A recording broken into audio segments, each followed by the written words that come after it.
Hello friends, welcome back to my channel Afsana's blogs. আশা করি তোমরা সকলে ভালো আছো। তো এটা ছিল সিমলা থেকে মানালি যাওয়ার রাস্তায়। এই টাইমটা মার্চ এপ্রিলের সময়টা বরফ গলতে শুরু করেছে। দেখো কত স্বচ্ছ জল, কত সুন্দর লাগছে দেখতে। পাহাড়ের গা দিয়ে বেয়ে যাচ্ছে। তো এই পাহাড়গুলো ভীষণ বড় বড় পাহাড়, অসাধারণ ভিউ। তোমাদেরকে বোঝাতে পারবো না, তোমরা ওখানে গেলেই এই জিনিসটা দেখতে পাবে কি অসাধারণ লাগছিল দেখতে। ভীষণ বড় বড় পাহাড়, একটা থেকে আরেকটা আমরা যাচ্ছি। দেখো কত ভীষণ বড় বড় পাহাড়, পাথরগুলো কেটে কেটে পাহাড়ের সাইড থেকে রাস্তা করা আছে।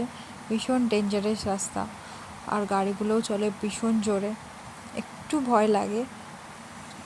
এই দেখো, এই টাইমটা একটু মেঘলা ছিল বলে ভিডিওটা একটু হেজি এসেছে, কিন্তু এটাও অসাধারণ ভিউ ছিল।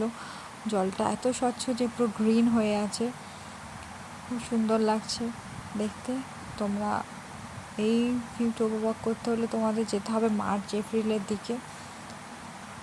ভিডিওটা পছন্দ হলে share and like and subscribe করো।